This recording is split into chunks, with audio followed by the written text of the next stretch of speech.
Hello everyone and welcome to my channel, and today I'll be reading a Kinich listener by me. So let's get into it.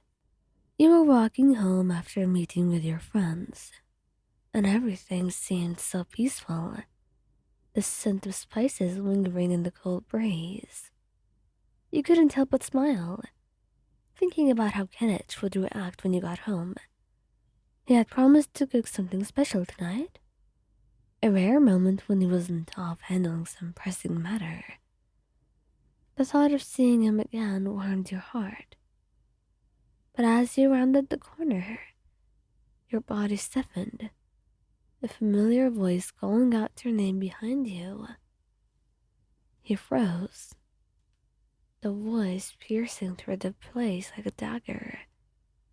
Turning slowly, you saw him, your ex, standing there with a smug expression, the same man you had left behind for a reason, now standing too close for comfort.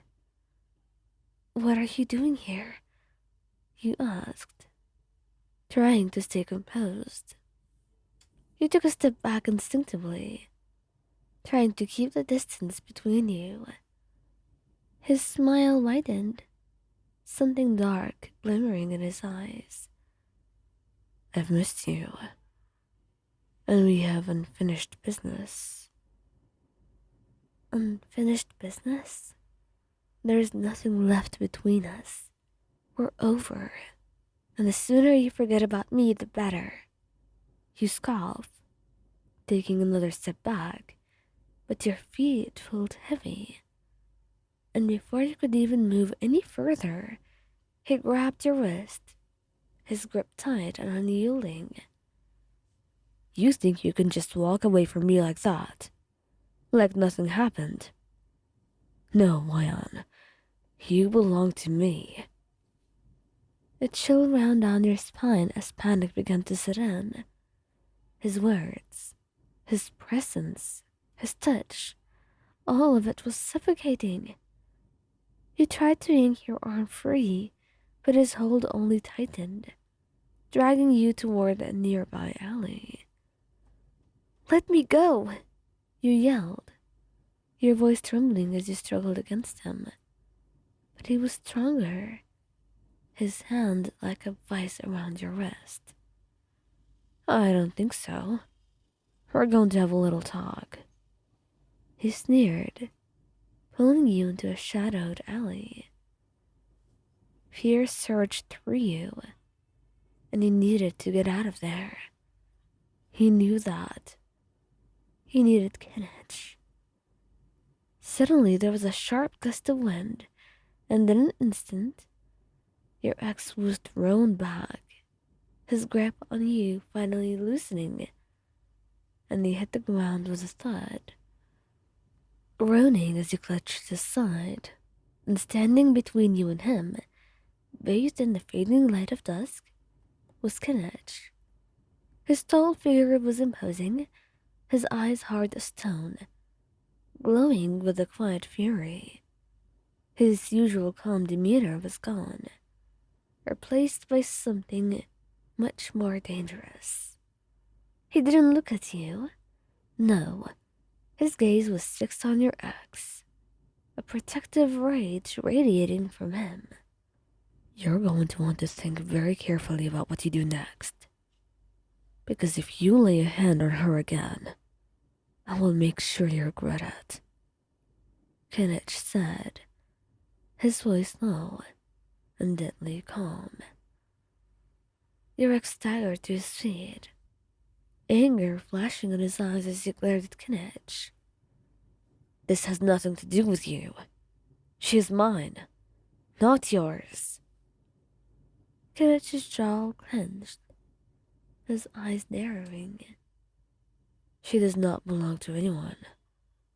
But she's with me now. And if you think I will let you hurt her, you're gravely mistaken." And without warning, your ex lunged towards you, but Kinich moved faster. In a fluid motion, Kinich blocked his path, his fist connecting with your ex's face with a sickening thud.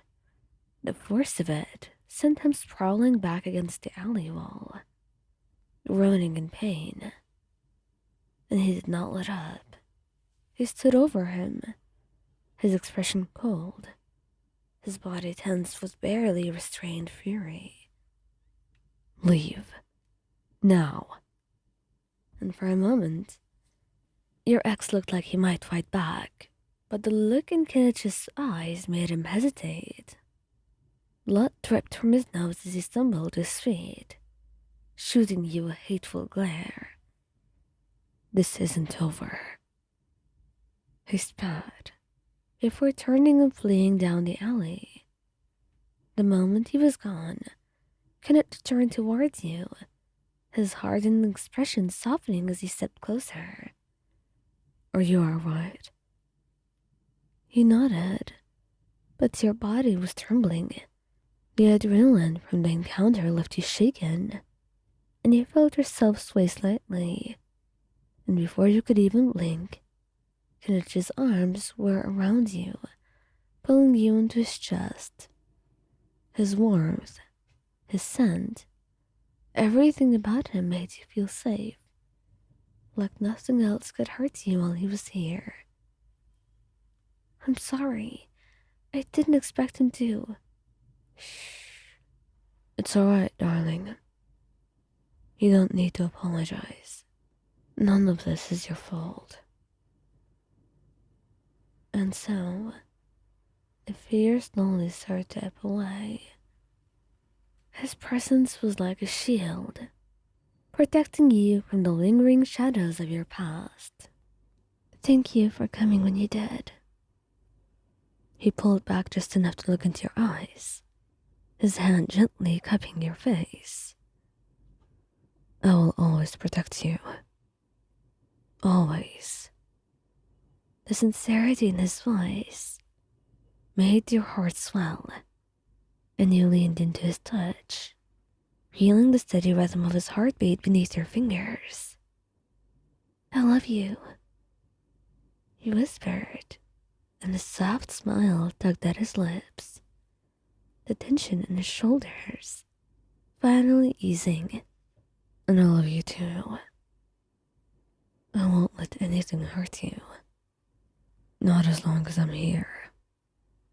I promise.